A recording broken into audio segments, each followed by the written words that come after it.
سمع الله لمن حمده. لا تجوز مسابقة الإمام، بل هي من كبائر الذنوب. وقد ثبت عن النبي صلى الله عليه وسلم أنه قال: أما يخشى أحدكم إذا رفع رأسه قبل الإمام أن يحول الله رأسه رأس حمار، أو أن يجعل الله صورته صورة حمار. رواه البخاري ومسلم. ومن تعمد مسابقة الإمام بطلت صلاته. سمع الله لمن حمده. أيضا موافقة الإمام لا تجوز. سمع الله لمن حمده. وكذلك التأخير الكثير عن الإمام لا يجوز، والواجب أن يرفع المأموم بعد الإمام مباشرة. سمع الله لمن حمده. هذا هو الموضع الثالث الذي ترفع فيه اليدان.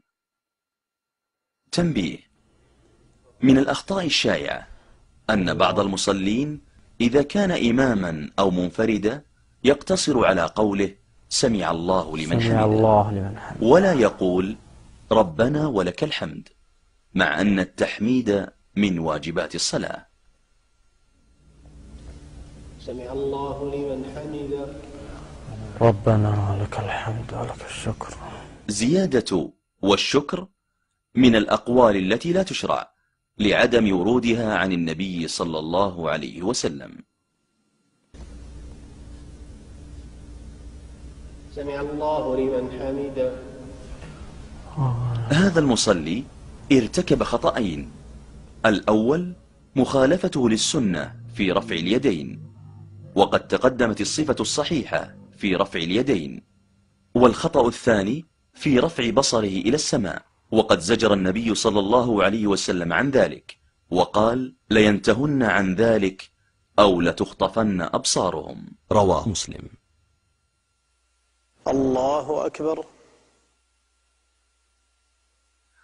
هذا الركوع مخالف لما ورد عن النبي صلى الله عليه وسلم، ولا يعد الركوع صحيحا ما لم تصل يداه إلى ركبتيه. وهذه الصورة أيضا مخالفة لما ورد في السنة المطهرة. والصحيح هو ما تشاهدونه من استواء ظهر المصلي في الركوع.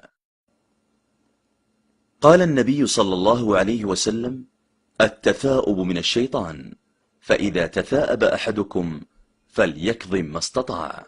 رواه البخاري ومسلم. نهى رسول الله صلى الله عليه وسلم عن كف الثياب، ومن الكف المنهي عنه ثني الأكمام.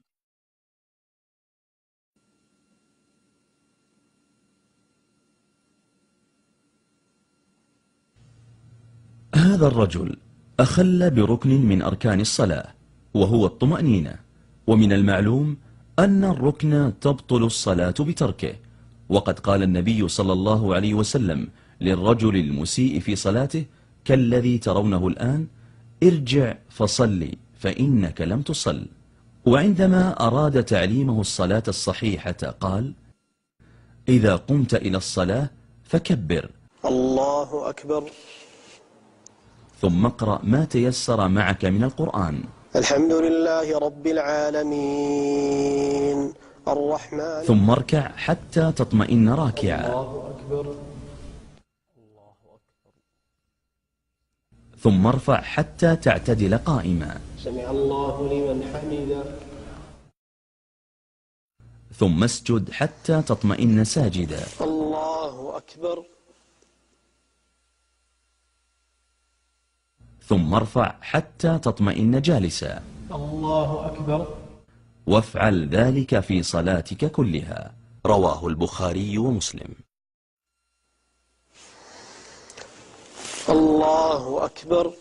هذه الصفة الصحيحة الثابتة عن النبي صلى الله عليه وسلم عند نزوله للسجود بتقديم ركبتيه على يديه. من الأخطاء الشائعة في السجود، والتي قد يؤدي بعضها إلى بطلان الصلاة، السجود على الأنف دون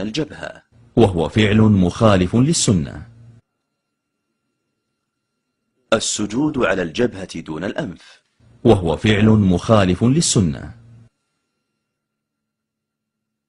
الافتراش كافتراش الكلب، وهذا من الأعمال المكروهة في الصلاة. عدم مجافاة اليدين عن الجنبين في السجود، وهو فعل مخالف للسنة. رفع القدمين في السجود، وهذا من الأفعال المبطلة للصلاة إن استمر ذلك طيلة السجود. وكذلك رفع إحدى القدمين أثناء السجود، وهذا من الأفعال المبطلة للصلاة.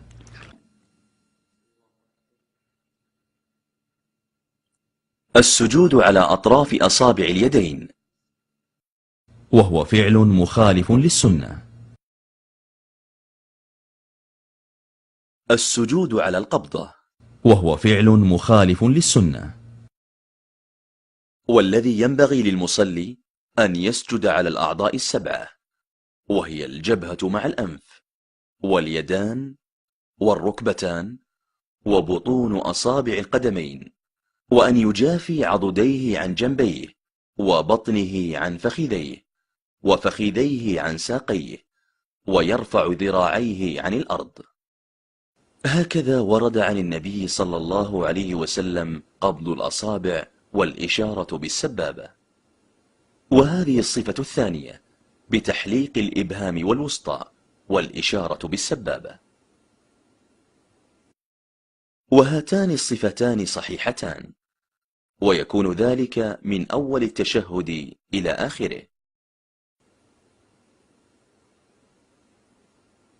الله أكبر.